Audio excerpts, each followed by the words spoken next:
हिंद नमस्कार फ्रेंड्स, ज्योति क्लासेस में आप सभी का एक बार फिर से स्वागत है। हेलो दोस्तों, कैसे हैं आप सभी? आई होप आप सभी बहुत ही अच्छे होंगे, स्वस्थ होंगे, अपनी स्टडी भी कंटिन्यू कर रहे होंगे। तो चलिए चलते हैं हमारी इवनिंग की क्लास की तरफ। जैसा कि आप सभी जानते हैं कि हम कर रहे हैं होम साइंस की सीरीज, जिसमें क्लास 6 to 12 तक की हम पढ़ाई को कर रहे हैं, जो कि बहुत ही अच्छे से कंटिन्यू है। और इस सीरीज को करने का हमारा एक ही उद्देश्य है कि एक बार आप अपना होम साइंस का सिलेबस अच्छे से समझ लीजिए, उसको पढ़ डालिए, ताकि होम साइंस से रिलेटेड कोई भी डाउट आपको ना हो। और कोई भी एग्ज़ाम कहीं भी किसी भी स्टेट में निकलता है, किसी भी एग्ज़ाम को क्लियर करने के लिए आप अपने आप को प्रिपेयर्ड पाएँ। तो इसी कोशिश के साथ फ्रेंड्स मैंने जो है ये सीरीज स्टार्ट की है। आई होप आपको ये सीरीज अच्छी लग रही हो।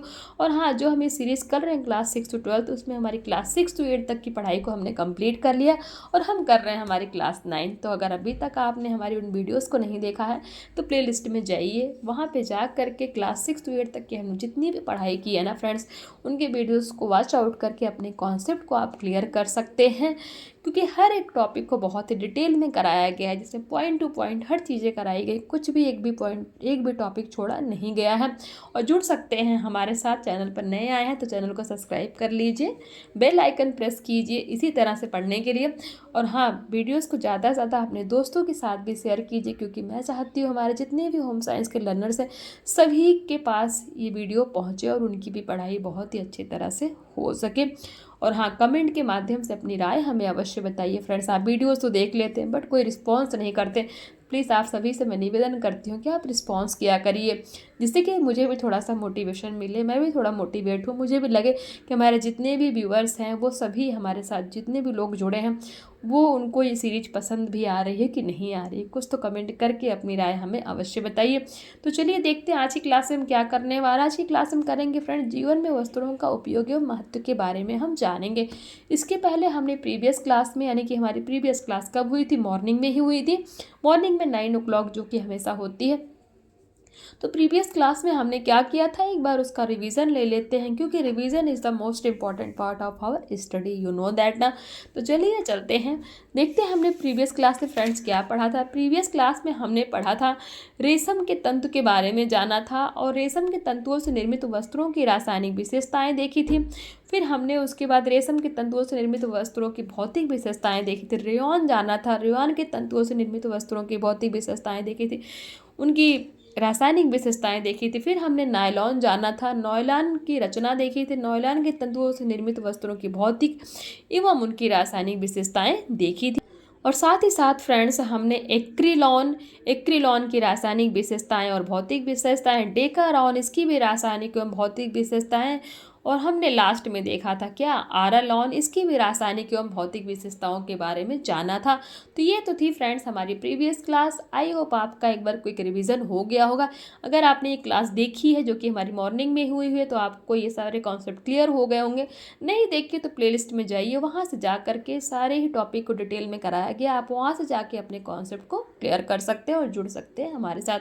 चलिए देखते हैं आज का जो हमारा अभी का टॉपिक होने वाला है, जीवन में वस्त्रों का क्या उपयोग एवं महत्व। यानी कि हमने अलग अलग तरह के वस्त्र के बारे में तो जान लिया कि वस्त्र कितने तरह के होते हैं, उनकी हैं कहाँ से पाए जाते हैं, उनकी क्या रासायनिक विशेषताएं होती है, क्या भौतिक विशेषताएं होती है, उनकी रचना क्या होती है। इन सभी के बारे में तो हमने जान लिया। बट यार, हमने ये सब जान तो लिया, बट हम ये सब जान क्यों रहे हैं? जीवन में वस्त्रों का, हमारे जीवन में वस्त्रों का क्या उपयोग एवं महत्व है, तो वो भी हम फटाफट देख लेते हैं। वस्त्रों का हमारे जीवन में घनिष्ठ संबंध होता है। व्यक्ति अपने जीवन में वस्त्र का उपयोग परिधान के अतिरिक्त अनेक प्रकार के कार्यों में करता है। इस प्रकार व्यक्ति के जीवन में सभी क्षेत्रों में वस्त्रों का उपयोग होता है। दैनिक जीवन में वस्त्रों की उपयोगिता एवं महत्व निम्नलिखित है। कैसे? नंबर 1, शरीर को सुरक्षा प्रदान करने के लिए। यानी कि जो वस्त्र होते हैं वो शरीर को हमारी क्या करते हैं? सुरक्षा प्रदान करते हैं। किस तरह से करते हैं देखते हैं। वस्त्र व्यक्ति के शरीर को अनेक जलवायु कारकों जैसे गर्मी, धूप, ठंड, वर्षा, धूल, हवा, बर्फ इत्यादि से रक्षा करते हैं। कुछ ऐसे वस्त्रों का आविष्कार भी किया जा चुका है जिन पर पानी का कोई प्रभाव नहीं पड़ता। बरसात में रक्षा के लिए छाते, रेनकोट आदि इसी प्रकार के वस्त्र होते हैं। पॉइंट 2 है शारीरिक गोपनीयता बनाए रखना। सभ्यता के प्रारंभ से ही मानव अपने शरीर को ढककर रखना उचित समझता था। वस्त्रों के प्रचलन से पूर्व भी मानव अपने शरीर के कुछ भागों को घास फूस, पशुओं की खाल अथवा पक्षियों के पंखों से ढककर रखता था। वस्त्र निर्माण के पश्चात मानव ने अपने संपूर्ण शरीर को ढकना प्रारंभ किया। आज के समाज में शरीर को वस्त्रों से विधिवत ढककर रखना सभ्यता का प्रतीक बन गया है। पॉइंट 3 है व्यक्ति को सामाजिक प्रतिष्ठा प्रदान करना। व्यक्ति की सामाजिक प्रतिष्ठा के निर्धारण में वस्त्रों की महत्वपूर्ण भूमिका होती है। पारंपरिक रूप से समाज के कुछ धनवान व्यक्ति वस्त्र धारण कर अपनी सामाजिक प्रतिष्ठा प्रदर्शन करते हैं। वस्त्रों की कीमत के अतिरिक्त वस्त्रों की कलात्मकता एवं उपयुक्तता भी व्यक्ति की सामाजिक प्रतिष्ठा बढ़ाती है। वस्त्र व्यक्ति को सौम्यता प्रदान करते हैं। वस्त्रों से व्यक्ति की रुचि तथा सौंदर्य के बोध का प्रदर्शन होता है। पॉइंट 4 में सजने संवारने में सहायक। वस्त्र शरीर को सजाने संवारने में सहायता प्रदान करता है। व्यक्ति आकर्षक दिखने के लिए अच्छे बच्चे एवं आधुनिक फैशनेबल वस्त्रों को धारण करता है। आजकल आयोजित होने वाली विभिन्न सौंदर्य प्रतियोगिताओं में भी वस्त्र की महत्वपूर्ण भूमिका होती है। पॉइंट 5 है व्यक्ति को पहचान प्रदान करना। वस्त्र व्यक्ति की विशिष्ट पहचान को निर्धारित करते हैं। प्रत्येक क्षेत्र, देश, समुदाय एवं धर्म इत्यादि से संबंधित अलग अलग वेशभूषाएं होती हैं, जिसे विश्व की किसी भी जगह पर देखकर उनकी पहचान को निर्धारित किया जा सकता है। जैसे धोती कुर्ता एवं टोपी पहने कोई व्यक्ति जर्मनी में हो तो उसकी वेशभूषा को देखकर लोगों को उनकी पहचान भारतीय के रूप में करते हैं। यानी कि अगर कोई भी धोती कुर्ता और टोपी पहन के जर्मनी या किसी भी देश में चला जाए तो उसको देख के लोग क्या कहेंगे कि ये भारतीय है। इसी प्रकार सिर पर पगड़ी बांधे व्यक्ति की पहचान सिख धर्म के अनुयायी के रूप में होती है।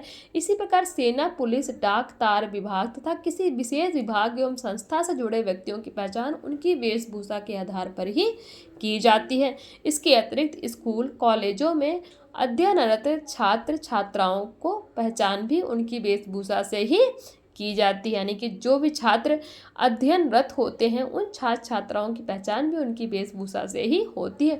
अब इसके अन्य उपयोग देख लेते हैं। स्नान घर में किस तरह से वस्त्र का उपयोग होता है। स्नान घर में उपयोग के लिए भी कपड़े का महत्वपूर्ण स्थान है। स्नान घर में उपयोग के लिए तौलिए टिकाऊ, मुलायम एवं रोएदार होने चाहिए। तौलियों का आकार आयु के अनुसार छोटा या बड़ा होना चाहिए। उपयोगिता की दृष्टि से सूती कपड़े के तौलिए का प्रयोग उत्तम होता है। तौलिया मजबूत होना चाहिए तो तौलिए में जल अवशोषित करने की अधिक क्षमता होनी चाहिए। पॉइंट 2 है खाने के टेबल पर कपड़ों का किस तरह से प्रयोग होता है, देखते हैं। खाने के टेबल पर नैपकिन, मेजपोश, टेबल मैट, कवर इत्यादि कपड़े कड़े एवं नमी अवशोषित करने वाले होते हैं। मेजपोश, नैपकिन, टेबल मैट, कवर आदि के लिए डेमास्क का कपड़ा उत्तम होता है। किसका कपड़ा? डेमास्क का कपड़ा उत्तम होता है। प्लास्टिक के टेबल मैट, कवर आदि का आजकल उपयोग किया जाता है, लेकिन ये गर्म पदार्थों के लिए अनुपयुक्त होते हैं। तो इसमें एक इम्पॉर्टेंट पॉइंट है क्या कि मेजपोश, नैपकिन, टेबल मैट, कवर जो होते हैं इनके लिए किस तरह का कपड़ा यूज़ किया जाता है। तो फ्रेंड्स आपका आंसर क्या होगा? डेमास्क का जो कपड़ा है वो यूज़ किया जाता है। इसको आप स्टार मार्क कर सकते हैं। तो इसी के साथ ये हमारा खाने की टेबल पर कपड़ों का उपयोग खत्म होता है। अब देख लेते हैं नेक्स्ट पॉइंट। नेक्स्ट है सोने के कमरों में वस्त्र का उपयोग। सोने के कमरे में चादर, बेडशीट, तकिए का कवर, रजाई का कवर, खिड़की एवं दरवाजे के पर्दे इत्यादि कपड़े के बने होते हैं। इनके लिए कपड़ों का चयन करते समय निम्नलिखित बातों का ध्यान रखना आवश्यक है। वो बातें कौन कौन सी हैं देखते हैं। नंबर 1 है कपड़ा आरामदायक, मजबूत व कमरे के रंग के अनुकूल हो। पॉइंट 2 है चादर व तकिए के कवर के लिए डेमास्क कपड़ा, पॉपलिन तथा लट्ठा उपयुक्त हो। पॉइंट 3 है बेड कवर हैंडलूम, रेडी काट, ग्लेज्ड, कॉटन या सूती कपड़ों से निर्मित होते हैं। पॉइंट 4 है मार्किन का कपड़ा मजबूत, पतला व धोने में आसान होने के कारण रजाई गद्दे के कपड़े के लिए उपयुक्त होता है। किसका कपड़ा? मार्किन का कपड़ा। पॉइंट देख लेते हैं नेक्स्ट। रंगों वाली भारी व मजबूत पर्दों का चयन उचित होता है क्योंकि इन पर धूप, हवा व पानी का प्रभाव नहीं होता। सामान्यतः टेपेस्ट्री, हैंडलूम तथा सिल्क के कपड़ों का पर्दों के लिए प्रयोग होता है। मजबूत व टिकाऊ होने के कारण आजकल पॉलिएस्टर के पर्दे अधिक प्रचलित हैं। पॉइंट 4 में देख लेते हैं, रसोई घर में कपड़ों का क्या उपयोग है।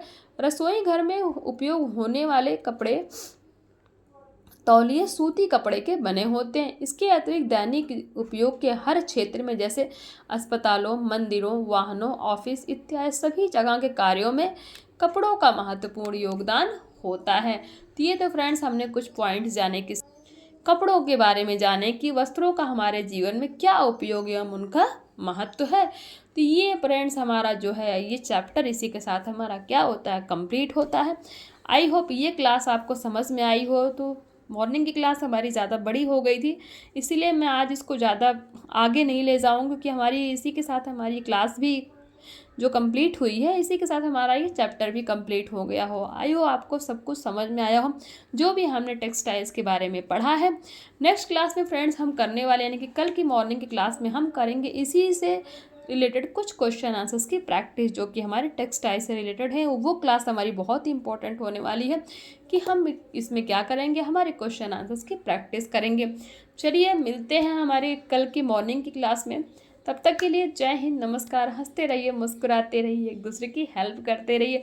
और हाँ फ्रेंड्स, प्लीज़ कमेंट करके अपनी राय हमें अवश्य बताइए, क्योंकि आप लोग रिस्पॉन्स नहीं देते हैं। प्लीज़ दोस्तों आप लोग रिस्पॉन्स किया करिए, ताकि मैं भी थोड़ा सा मोटिवेट होती रहूँ। जय हिंद।